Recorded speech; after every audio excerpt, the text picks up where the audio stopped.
Nakasinati na ba kamo ni anang near-death experience? Kung wala pa, mao kanang atong isgut-isgutan karon ni ining atong tulumanon, LV Amor Cares, no? So, akong i-share kaninyo last September, sa dihang ni-underwent ako og cholecystectomy, kada bang gallbladder removal, no? So, usa niya na sa na-experience nako, mao kanang general anesthesia, which it likens into kana bang death bitaw, kanang kamatayon or natulog yun ta in deep mode, no? So, miin-ani ni siya, ngano nga muingon ako nga murag ka na kitag namatay tungod kay sa dito na ako sa operating room, ang anesthesiologist iya kong gi butangan og usa ka instrumento kana bitaw murag oxygen, no? Dayon iya kong giingnan nga inhale, exhale, inhale, exhale, inhale, exhale, kanang kusog yun, no? So, muta akong kalaki, inhale, exhale, hantod nga, ako nabantayan nga, hinay-hinay nga mura kong nawala sa kalibutan, and then, pila ka seconds lang or minutes, nawala yun ko totally sa kalibutan, and then wala na ko kahibalo o unsay nang hitabo. So, ang una nga epekto sa anesthesia kanang death-like experience, no, mura gitag namatay. Mura kay wala man gid mamatay, no. So mao kanay una nako nga experience, no. Gisulod ko sa operating room 9 AM, and then pagka 11:45 conscious nako, nakamata nako, mao na lay akong nahibaw-an nga wala na ang akong gallbladder, no. Gioperahan nako. So ang akong experience ni adto while naa pa ko sa under pa ko sa general anesthesia, wala jud ko nabatian. Wala ko'y nabatian bisag usa, wala ko'y kasakit nga na hibaw-an, unconscious gyud tanan, no.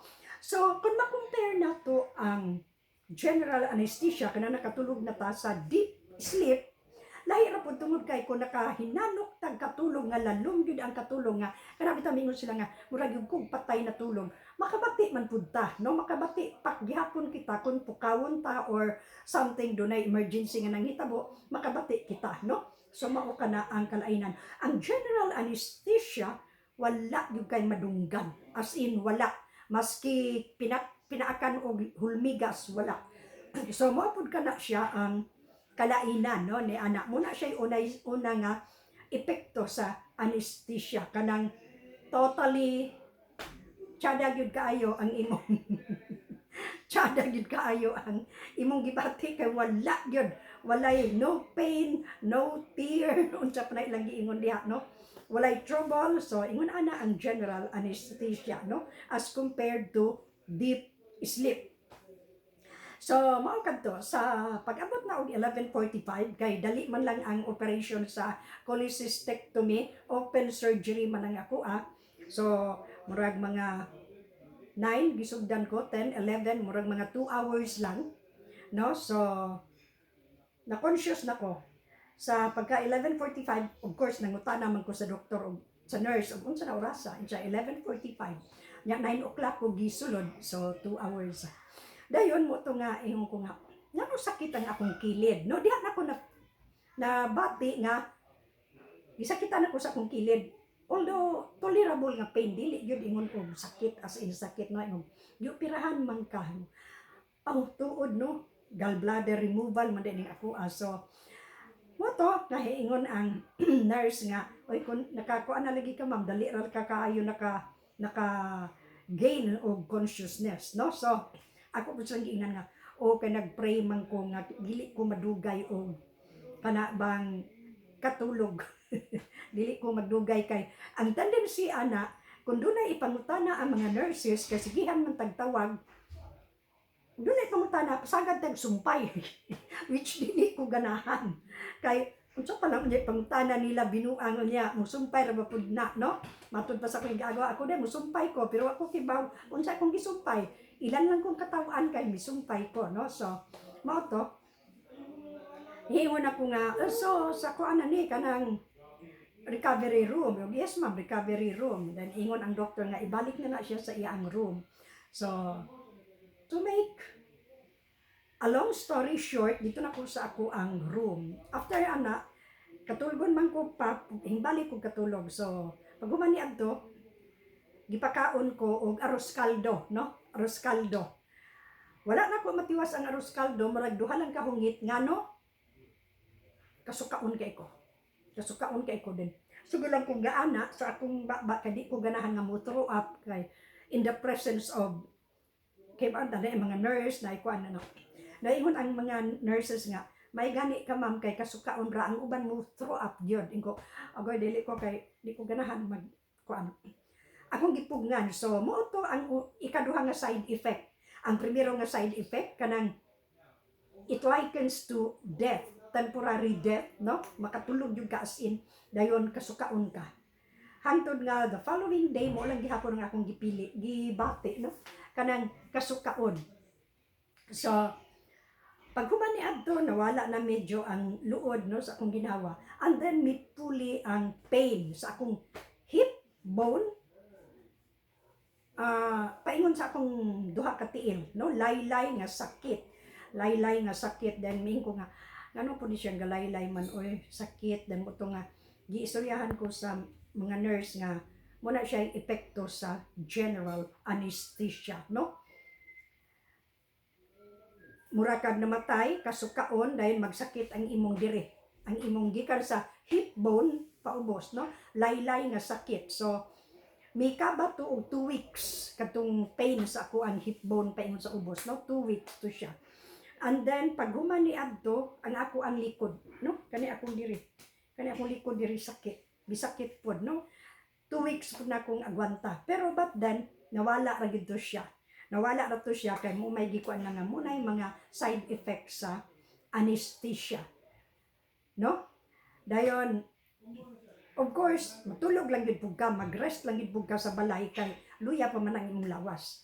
Kay imagine, i-fasting biya pug ka nang before, prior to the surgery, i-fast biya ko to kanang 24 hours. So wala na sulod ang akong tiyan, no? And then wala pa gyud kay kaon, the best nga remedy anang magpa-slim ka, ayaw kaon. Mugamay gyud ka. Migamay gyud ko nga I did not do anything. Migamay gyud ko kay arroz caldo duha ra ka kutsara dayon mao na gyud naghapon, no? So hangtod nga after 2 weeks na balik na ginay-hinay ang ako ang strength, physical strength, no?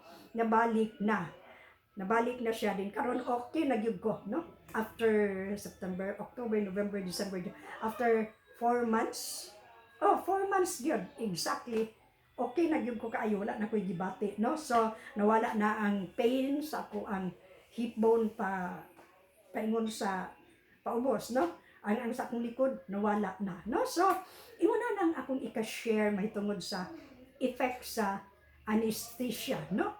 Ang una kanang death-like nga condition nga wala gyud kay mabatian, wala gyud kay madunggan bisag gamay na lang, bisan pag ayuhon ka libak diha sa imong tubangan di gyud ka kabati, bisan pa og unsaon imong lawas dili gyud ka kabati, no? So ingon ana ang general anesthesia, no?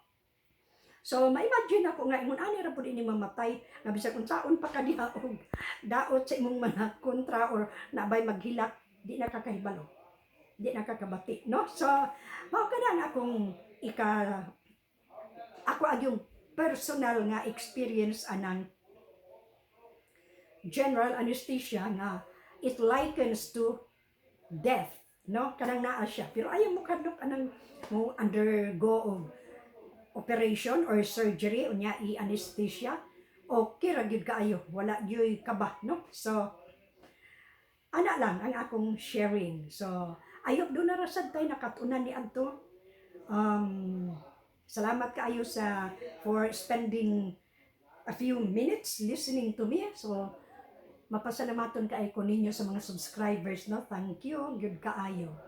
And then before I end up this video, pasalamatan usan nako ang nag-donate, naghatag ni ini, no? So table lamp nga cute ra pud siya, gamay, no? So mukuan siya lain-lain nga color, no?